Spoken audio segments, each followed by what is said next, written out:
अस्सलाम वालेकुम। जैसा कि वादा था कि आप लोगों को जो है लाइव आकर बहुत दिनों के बाद में मौका मिला कि आप लोगों से कुछ सियासी गुफ्तगू करने का। तो सबसे पहले ये बात है कि हमारे चीफ मिनिस्टर जनाब केसीआर साहब आज से 2 दिन पहले एक प्रेस कॉन्फ्रेंस किए थे। तो ये प्रेस कॉन्फ्रेंस में सीएम साहब जो है बहुत ही गुस्से में प्रेस कॉन्फ्रेंस, मैं समझता हूँ कि आज तक कोई भी चीफ मिनिस्टर इतना लंबा जो है 2 घंटे की प्रेस कॉन्फ्रेंस नहीं करे, हमारे चीफ मिनिस्टर साहब करे। तो मैं भी पूरी प्रेस कॉन्फ्रेंस बड़े गौर से सुन रहा था उनके, और प्रेस कॉन्फ्रेंस का जो है 4 हिस्सों में हम तकसीम करके उसका स्टेप बाय स्टेप जवाब देंगे। मेजर जो प्रेस कॉन्फ्रेंस का उनका मुद्दा था कि बजट के ऊपर तकरीर किए और बहुत नाराज़गी का इजहार किए कि तेलंगाना को कोई बजट नहीं मिला बोलकर। दूसरा ये था कि मुखालिफ बीजेपी और नरेंद्र मोदी के ताल्लुक़ से जो है बहुत ही ये बोलना चाहिए कि बहुत ही नाराज़गी का इजहार किए, एंटी बीजेपी जो उनका स्टेटमेंट था। तीसरी चीज़ जो है फेडरल फ्रंट के क़याम के बारे में बोले कि मैं एक फेडरल फ्रंट बनाऊंगा और पूरे हिंदुस्तान के नॉन कांग्रेस नॉन बीजेपी के चीफ मिनिस्टरों को मैं एक करूंगा। और आखिर में जो है जाते जाते अपना हक अदा करते हुए असदुद्दीन ओवैसी साहब की तारीफ़ के पुल बांधते हुए चले गए। और एक मेजर उसमें यह था कि मैं कॉन्स्टिट्यूशन को भी नए तरीके से लिखूंगा बोलकर भी बोले उसमें। तो स्टेप बाय स्टेप मैं बोलूँगा कि जो मुखालिफ बीजेपी जो इनकी बयानबाजी थी हमारे चीफ मिनिस्टर साहब की, ये जो मुखालिफ बयानबाजी है बीजेपी की, आने वाले मार्च अप्रैल में जो है बीजेपी ये ठान ली है कि बड़े पैमाने पर सीबीआई के, इन्फोर्समेंट डायरेक्टरेट के, इनके और इनके अफराद ख़ानदान के ऊपर रेड्स होने वाले हैं। तो चीफ मिनिस्टर साहब खुद बचने के लिए, अपने फैमिली के इल गॉटन मनी को बचाने के लिए वक्त से पहले जो है बीजेपी के ऊपर भड़कना शुरू कर दिए हैं। ये बिल्कुल बात क्लियर है। अब रही बात कि क्या वजह है कि, और एक दूसरी बात यह है कि जो फेडरल फ्रंट की क़याम की बात करे थे चीफ मिनिस्टर साहब, फेडरल फ्रंट 2018 में अचानक से जो इलेक्शन 1 साल पहले करवाए, 2017 में भी चीफ मिनिस्टर केसीआर साहब जो है फेडरल फ्रंट की तायद की बात करे थे, और मैं फ़लाने चीफ मिनिस्टरों को बुलाऊंगा, केरला के सीएम से बुला के बात करे, फिर उसके बाद में इन्हों जाके ममता बनर्जी से मिले, जहाँ से बीजेपी वाले इनको बुला के जो है फिर समझा लिए, मना लिए, इनके जो भी काले करतूतों को इंक्वायरी नहीं करते बोल के जहाँ से अश्योरेंस दे दिए देते ही चीफ मिनिस्टर साहब जो है फेडरल फ्रंट को भूल गए। लेकिन पूरे इलेक्शन में 2018 के इलेक्शन में जो है ये बात चली कि माँ तेलुगु बिड्डा, हमारे चीफ मिनिस्टर, हमारा तेलुगु बिड्डा जो है प्राइम मिनिस्टर बनेगा बोल के अपने आप को प्रोजेक्ट करके तेलंगाना के वोटर्स को बेवकूफ़ बना के दोबारा इख्तिदार पर आ गए उन्होंने। ये एक बात हकीकत है। और दौरान गुफ्तगू जो है चीफ मिनिस्टर साहब उत्तर प्रदेश में बीजेपी जीतेंगी बोल के पेशे ख़यासारी भी करती है। अगर चीफ मिनिस्टर साहब वाकई बीजेपी के ख़िलाफ़ में रहते तो जाके जो है अखिलेश यादव के स्टेज पे तायद करके आप अखिलेश यादव की मुहिम चलाना था वहाँ पर उत्तर प्रदेश में कि नहीं नहीं भाई, ये बीजेपी को यहाँ से उत्तर प्रदेश से हराना ज़रूरी है बोल के। यहाँ बैठ के हैदराबाद में प्रगति भवन में ये पेश ख्यास करना कि यूपी में उत्तर प्रदेश में बीजेपी जीतेंगी, कि जो मुखालिफ बीजेपी लहर जो चल रही उसको कमज़ोर करने के लिए बीजेपी के इशारे पर, आरएसएस के इशारे पर ये उत्तर प्रदेश में बीजेपी की जीत बता दिए सीएम साहब। तो अभी भी जो है ये दोस्ती जारी है। ये जो बीजेपी की मुखालिफत का ड्रामा रचे, ये सिर्फ़ और सिर्फ नूरा कुश्ती है, WWF जैसा चलता, हवा में फैटा मार लेते, ये वही है, उससे ज़्यादा हमको खुश होने की ज़रूरत नहीं है। अब ये बोल रहे हैं कि आज मैं, देखिए हमारे चीफ मिनिस्टर केसीआर साहब को मैं जो है बहुत ही दयानतदार चीफ मिनिस्टर, एक बहुत ही दयानतदार सियासतदान समझता था। यानी बहुत कम ऐसे पॉलिटिशियंस है जिससे हमको सीखने के लिए कुछ मिलता है, जिसमें से एक हमारे चीफ मिनिस्टर साहब भी है। 12 साल मुहिम चलाए, तेलंगाना को अलग करे, बहुत बड़े उनके कारनामे हैं तेलंगाना के वास्ते। लेकिन बीजेपी को पछाड़ने में और आपके नरेंद्र मोदी को पछाड़ने में आप कैसा फेल हो गए ये बताइए। 8 साल के बाद में आज आप बोल रही कि पूरा हिंदुस्तान को बीजेपी तबाह कर डाली। तो क्या 8 साल तक आप बीजेपी का निप्पल मुंह में लेके सो रहे थे क्या? ये मेरा सवाल है आपसे। अब दूसरी रही बात, 2014 में आप इख्तियार में आए, तेलंगाना के मुसलमान आपको अटूट वाबस्तगी के साथ 2014 में आपके जो है वोट दिए आपको। आपके ये दोस्त बेटे नूरी असदुद्दीन ओवैसी तेलंगाना की मुखालिफत करे, लेकिन आप जाके उनके गोद में बैठ गए, उन्होंने आपके गोद में बैठ गए। दोनों मिलके बोले कि भाई अब अपन पावर में आ गए, कैसा बेवकूफ़ बनाना, कैसा माल कमाना, ये सोचेंगे अपन। अब आप देखिए 2014 के बाद में ट्रिपल तलाक का मसला आया, बीजेपी जो है शरीयत में मदाखलत करी डायरेक्टली। बीजेपी वाले शरीयत में मदाखलत करे, हमारे चीफ मिनिस्टर केसीआर साहब जो है यूपीए की एनडीए की तायद करे, बीजेपी की ट्रिपल तलाक में सीएम साहब मोदी की तायद करे, आर्टिकल 370 में केसीआर साहब मोदी की तायद करे, प्रेसिडेंट ऑफ इंडिया के इलेक्शन में केसीआर साहब टीआरएस पार्टी जाके तायद करी, वाइस प्रेसिडेंट के इलेक्शन में तायद करी, और आपके यूएपीए कानून लाया गया पूरे आसाम में, इधर उधर मुसलमानों को, वेस्ट बंगाल में, उसमें तायद करे। एनआरसी में जो है, जो रिसेंटली एनआरसी लाने की बात की गई, उसमें आप बराबर उसमें शाना बाशाना तायद में रहे। नोटबंदी आई इस दरमियान में, आप उनके साथ रहे। तो हम कैसा यकीन करना तेलंगाना के मुसलमान के आने वाले दिनों में, अब आप जो बोल रहे हैं बीजेपी के खिलाफ में कि आप अपने स्टैंड पे रहेंगे या नहीं रहेंगे बोल के, हम कैसा भरोसा करना? ये क्या नूरा कुश्ती WWF है क्या? ये आने वाले जो मार्च अप्रैल में जो सीबीआई के, ईडी के जो इनकम टैक्स के रेटा होने वाले हैं, केसीआर, केटीआर, कविता, हरीश राव, पूरे जितने अली बाबा 40 चोर के ऊपर जो रेडा होने वाले हैं, तो उससे उसको रोकने के लिए आप क्या बीजेपी को डरा रही क्या? अब रही बात कि आप जो है असदुद्दीन ओवैसी की तारीफ करें कि हमारे को फ़ख्र है कि एक तेलंगाना का बिड्डा जो है जाके महाराष्ट्र में इलेक्शन जीत रहा, जाके जो है उत्तर प्रदेश में इलेक्शन जीत रहा बोल के, यकीनन सीएम साहब को, केसीआर साहब को फ़ख्र होना चाहिए कि ऐसा मुंह बंद एक कोई मुस्लिम लीडर किसी अपोजिशन को नहीं मिलता। आप बताइए कि पहले तो होना ये चाहिए था कि आप असदुद्दीन ओवैसी से दोस्ती करना ही नहीं चाहिए था, जबकि तेलंगाना की पूरी मुखालिफत में जब कांग्रेस की गवर्नमेंट थी, राजशेखर रेड्डी जब चीफ मिनिस्टर थे, केवीपी रामचंद्र राव के इशारे पे यही असदुद्दीन ओवैसी TV9 पे बैठ के कई बयान दिए, सोनिया गांधी से जाके मिले, मनमोहन सिंह से जाके मिल के जो है, जो तेलंगाना 5 साल पहले मिल जाता हमारे को, इनकी मुखालिफत की वजह से जो है लेट हुआ तेलंगाना मिलना हमारे को। अब आप इख्तियार पे आ गए, आने के बाद में जो है आलेर सबसे पहले जो है किशनबाग में कम्युनल राइट्स में अंधाधुंध फायरिंग करते हुए 4 मुसलमानों को मार दिए, सैकड़ों मुस्लिम बच्चों को केसेस में बुक करे। असदुद्दीन ओवैसी खामोश है। आज की तारीख तक आप बताइए क्या पार्लियामेंट में या दिल्ली से लेके गली तक कहीं भी एहतजाज करे क्या? नहीं करे। तो अब सीएम साहब को फ़ख्र नहीं तो क्या होना चाहिए बताइए कि वो असदुद्दीन ओवैसी जो किशनबाग राइट्स में खामोश रहे, वो असदुद्दीन ओवैसी जो आलेर में इनकाउंटर हुआ, मेरे भाई आलेर के इनकाउंटर में 5 मुसलमानों को जुडिशियल कस्टडी में, पूरे हिंदुस्तान में आज़ादी के बाद से लेके आज की तारीख तक कहीं भी ऐसा नहीं हुआ। ये जो हम ये हालिया में जो 76th रिपब्लिक डे हम मना रहे हैं, ये पूरे 76 ईयर्स में कभी भी बताओ आप कोई जुडिशियल कस्टडी में मुसलमानों को लेके जाके अंधाधुंध इनकाउंटर करे क्या? नहीं करे। वैसे मसले पर असदुद्दीन ओवैसी खामोश रहे, ना पार्लियामेंट में कभी आलेर इनकाउंटर के ऊपर बोले, बराए नाम जलसों पे, नुक्कड़ पे, चौराहों पे तकरीर, जज्बाती तकरीर के आलेर इनकाउंटर के मुसलमानों के लिए हम लड़ेंगे। 0 ओवर में असेंबली में अकबरुद्दीन ओवैसी हर साल में एक बार आवाज़ उठाते कि आलेर इनकाउंटर के लिए हम लड़ेंगे। आलेर इनकाउंटर होके आज तकरीबन 8 साल हो रहा ना मेरे भाई, आज की तारीख तक नहीं है। NHRC की रिपोर्ट आई, नेशनल ह्यूमन राइट्स कमीशन की रिपोर्ट आई, national human rights commission, minority commission की रिपोर्ट है, इतनी सख्त रिपोर्ट है कि Aler encounter was fake encounter. Asaduddin Owaisi साहब पार्लियामेंट में आवाज़ नहीं उठाते, उनके MLA असेंबली में आवाज़ नहीं उठाते, तो फिर अब जब मुस्लिम मसाइल पे क़त्ल गारतगिरी हो जा रही है, असदुद्दीन ओवैसी खामोश है, तो सीएम साहब को फ़ख्र होना चाहिए, यकीनन फ़ख्र होना चाहिए।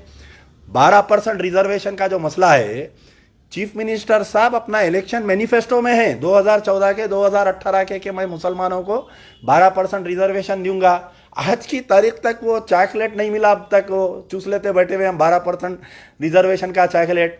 तो असदुद्दीन ओवैसी खामोश है। अब सीएम साहब को फ़ख्र नहीं तो क्या होगा बताइए। मक्का मस्जिद ब्लास्ट हुआ, उसके कातिलों को बाइज्जत बरी कर दिया गया।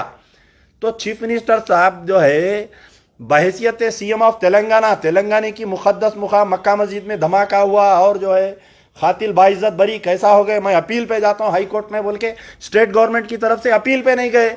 असदुद्दीन ओवैसी मुतालबा नहीं करे मक्का मस्जिद के खातिला कहाँ पर गए, आखिर वो बम ब्लास्ट कौन करा? जब आरएसएस वाले नहीं करे, अभिनव भारत वाले नहीं करे, तो क्या शैतान आके बम धमाका करा? असदुद्दीन ओवैसी खामोश है ना भाई मक्का मस्जिद ब्लास्ट के खातिलों के बाइज्जत बरी होने पर। तो अब चीफ मिनिस्टर साहब को फखर होगा ना, अरे कैसा खामोश बैठा हुआ है देखो इन्हें बोल के। टास्क फोर्स ऑफिस ब्लास्ट में 12 साल मुसलमाना जो है जेल में रहे, अदालत से बाइज्जत बरी हुए, दूसरे दिन तीसरे दिन तेलंगाना की हुकूमत, तेलंगाना की पुलिस अपील पे गई। तो असदुद्दीन ओवैसी ये नहीं बोले कि अरे कैसा 12 साल जेल में रहने के बाद में बच्चे बाइज्जत बरी हुए और इस मसले पर क्यों तेलंगाना पुलिस कोर्ट में जारी बोल के नहीं बोले, जबान नहीं खोले। अब चीफ मिनिस्टर को केसीआर साहब को फखर होना चाहिए असदुद्दीन ओवैसी पे। पूरे 8 साल में माइनॉरिटीज का बजट आप देखिए, ऐलान होता 2000 करोड़, रिलीज होते 200 300 400 करोड़ रिलीज होते। असदुद्दीन ओवैसी कभी नहीं बोलते, उनके एमएलएस कभी नहीं बोलते, उनके भाई leader of the friendly opposition है, लीडर ऑफ द क्या क्या की बने हुए हैं बेचारे, एक साल लंदन में रहते, जाके मुसलमानों के मसाइल पर कुछ नहीं बोलते। तो क्या वाकई चीफ मिनिस्टर को अब फखर होना चाहिए, नहीं होना चाहिए असदुद्दीन ओवैसी पे? पूरे 8 साल का बजट निकाल के देखिए आप कि जो ऐलान हुआ उसका हमको 1/3% भी नहीं मिलता हमारे को। वक्फ बोर्ड की बात आई है, चलिए मुसलमानों के इदारों के ऊपर बात करेंगे। वक्फ बोर्ड पे कमिश्नरेट देते बोले, दोनों इलेक्शन मैनिफेस्टो में है, 2014 2018 में वक्फ कमिश्नरेट आज तक नहीं दिए। पिछले 5 साल से वक्फ बोर्ड के दफ्तर को लाख पड़ा हुआ है। तो कभी असदुद्दीन ओवैसी जाके सीएम को ये नहीं बोले कि वक्फ बोर्ड के दफ्तर को लाख है साहब, बड़े बड़े केसेस हम हार जा रहे हैं, हम घोटाला बेगमपेट की ईदगाह का मसला हार जा रहे हैं, हम ऐसा फलानी दरगाह की जमीन हुसैन शाह वली का मसला हम हार जा रहे हैं, अदालत में हमारे वकला जाके पेपर्स को नहीं पेश कर सक रहे, हम हार जा रहे हैं बोल के नहीं बोले। तो अब क्या चीफ मिनिस्टर को फखर नहीं रहेगा क्या, बताइए आप? अब ऐसे पपेट मुस्लिम लीडरशिप के ऊपर खामोशी का इजहार करेंगे तो क्या खुश नहीं होंगे? तो वक्फ कमिश्नरेट नहीं मिला, वक्फ बोर्ड को दफ्तर को लाख नहीं है, लाख पड़ा हुआ है वहां पर। अब आप बताइए कि सिर्फ वक्फ बोर्ड का नहीं है, माइनॉरिटी कमीशन कहाँ है बताइए? 1 साल किसको की लाके बिठाए बेचारे को, पूरा 1 साल उन्होंने दफ्तर में नहीं बैठे, पूरे अपने पैरवियाँ करने में रहे बेचारे। फिर उसके बाद में उर्दू एकेडमी कहाँ है बताइए? उर्दू एकेडमी हेडलेस बॉडी बनी हुई है, जो मुसलमानों की खिदमत का, जो उर्दू सेकेंड लैंग्वेज है हमारी तेलंगाना की, कोई भी एक कलेक्टरेट का बोर्ड बताओ जो उर्दू में है, कोई भी एक सुपरिटेंडेंट ऑफ पुलिस का बोर्ड बताओ, या कहीं भी उर्दू में दरखास्त लेते क्या बताओ आप मेरे को? कोई पुलिस स्टेशन में जाओ, आप कहीं भी जाओ, कोई उर्दू में दरखास्त लेता क्या बताओ? उर्दू राइटर्स को रखते बोले हर पुलिस स्टेशन में, उर्दू जो है हर डिपार्टमेंट में एक उर्दू अप्लीकेशंस लेने वाला रहेगा बोले, असेंबली में रहेगा बोले, 90 लोगों को अपॉइंट करते बोले। अकबरुद्दीन ओवैसी साहब तारीफ करे। तो उर्दू जो सेकंड लैंग्वेज है, जाके किधर है क्या है नहीं मालूम। असदुद्दीन ओवैसी कभी मुंह नहीं खोलते उर्दू सेकंड लैंग्वेज के बारे में, उर्दू एकेडमी के बारे में कभी नहीं बोलते। माइनॉरिटी फाइनेंस कारपोरेशन है, 2 साल से डायरेक्टर नहीं है, रिटायर्ड हो, चेयरमैनशिप नहीं है वहाँ पर, चेयरमैन का टर्म कंप्लीट हो गया 2 साल से। साबिका चेयरमैन अपने आप को चेयरमैन लिख लेके फिर रहा बेचारा वो। लेकिन कभी असदुद्दीन ओवैसी मुंह नहीं खोलते। अरे भाई, मुसलमानों के 5 इदारे हैं, वक्फ board, minority finance corporation, Urdu academy, minority commission, कम से कम इसके ऊपर तो चेयरमैन डालो, इसके ऊपर बोर्ड ऑफ डायरेक्टर्स डालो बोल के नहीं बोलते असदुद्दीन ओवैसी। अब असदुद्दीन ओवैसी पे फखर नहीं करेंगे बताओ आप चीफ मिनिस्टर साहब? 18 वाइस चांसलर्स का अपॉइंटमेंट हुआ।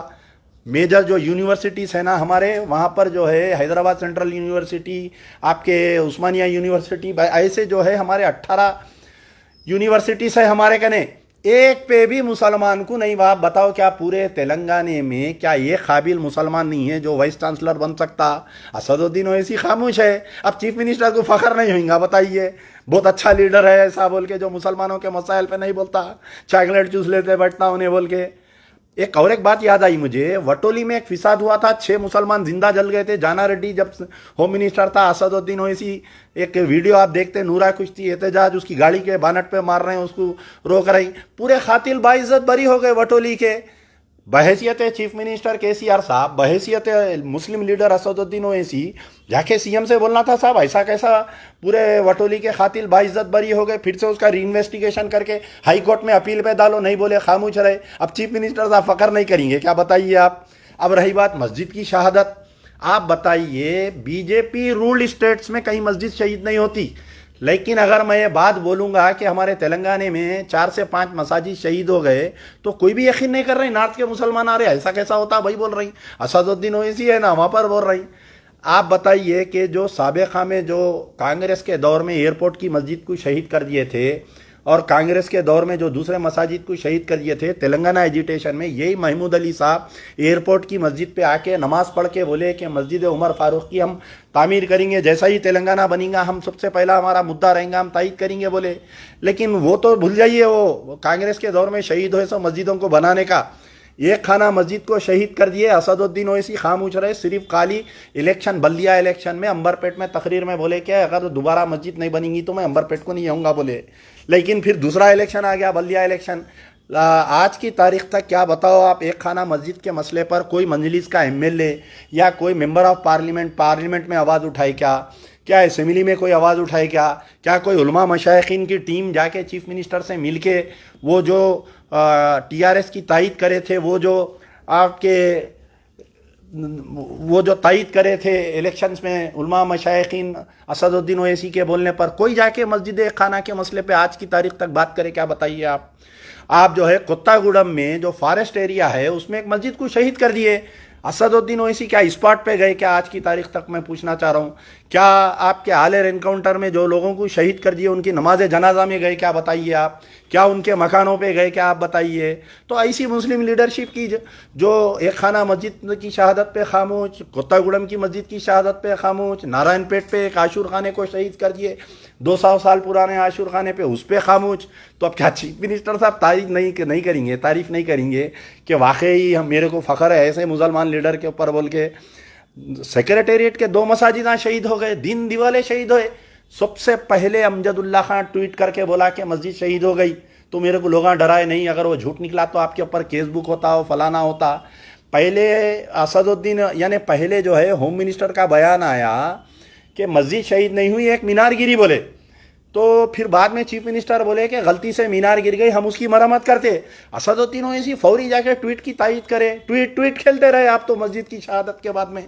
आप बताइए जहां पर असदुद्दीन ओवैसी का मकान है वहां से सेक्रेटेरिएट कितनी दूर है भाई, 5 मिनट या 7 मिनट का रास्ता है। आप जाके देखना था, अंदर जाके बोलना था कि भाई क्या कैसा शहीद हुई, मैं देखना चाह रहा हूँ। मैं मजलिस के पूरे एमएलए जाके अड़ जाना था, नहीं हम देखते साहब, हम जाके वहाँ पर हम खामोश नहीं बैठ सकते, अल्लाह का घर है वो। 2 मसाजिद शहीद हो गए, असदुद्दीन ओवैसी खामोश रहे, 7 एमएलए खामोश रहे, पूरे कारपोरेटर खामोश रहे। उल्टा उनके हवारी निकल के जो है ढंडोरा पीटते रहे, नहीं मस्जिद वहीं बन जाएंगी, नहीं मस्जिद वहीं बन जाएंगी। 2 इलेक्शन आए, मस्जिद की शहादत के बाद में जाके उलमा मशाइखीन टीआरएस की तायद करे असदुद्दीन ओवैसी के बोलने पर। अब बताओ आप, जो मुस्लिम लीडर मस्जिद की शहादत के ऊपर, एक खाना मस्जिद, कोत्तागुडम मस्जिद, आपके नारायणपेट के आशूर खाना, सेक्रेटेरिएट के 2 मसाजिद खामोश है। फाउंडेशन स्टोन डाल के आज 6 महीने 8 महीने होने को आ रहा, अभी तक सब्बल नहीं मारे, वहाँ पर काम नहीं हुआ। तो अब ऐसे खामोश मुस्लिम लीडरशिप पे केसीआर साहब को फ़ख्र होना चाहिए नहीं होना चाहिए, बताइए। वाकई फ़ख्र होना चाहिए। आपके जो है उस्मानिया हॉस्पिटल है असदुद्दीन ओवैसी के, हैदराबाद पार्लियामेंट में आता है। राजा सिंह वहाँ के एमएलए, राजा सिंह जो है मुसलमानों के खिलाफ में बयानबाजी, असदुद्दीन ओवैसी जो है उनके खिलाफ में बयानबाजी, दोनों नूरा कुश्ती खेलते। अरे उस्मानिया हॉस्पिटल तेलंगाना की आन शान बान है, आप जाके देखो क्या हालत है, कचरा कुंडी से बदतर हालत है उस्मानिया हॉस्पिटल की। अब ज़्यादा जाके बोले तो नहीं, तोड़ के मैं नया बना देता हूँ, 4 मीनार तोड़ के नया बना देता हूँ। होम मिनिस्टर बयान दे रही, सीएम साहब बोल रहे मैं उस्मानिया हॉस्पिटल तोड़ के बयान दे देता हूँ। तो ये बताइए आप कि अब असदुद्दीन ओवैसी की तारीफ नहीं करेंगे तो क्या करेंगे। अब जो चीफ मिनिस्टर साहब का जो चौथा जो था कि कॉन्स्टिट्यूशन में तरमीम की बात करें, आज से मुसलसल कई दिन पहले, यानी जो आरएसएस के जो लीडर्स जो उनके किताबें पढ़े तो मालूम होंगे, उसके अंदर एक ही बात आती कि कॉन्स्टिट्यूशन में तरमीम हमको करना चाहिए। जो दलितों को, जो एससीज एसटीज, जो पिछड़ी हुई जातियों को जो रिजर्वेशन दिया जा रहा है उसको हमको बर्खास्त करना चाहिए। ये एक आरएसएस का पुराना मुतालबा है और वक्फे वक्फे से आरएसएस वाले ये बयान देते नहीं बल्कि उनके किताबों में लिखे हुए हैं।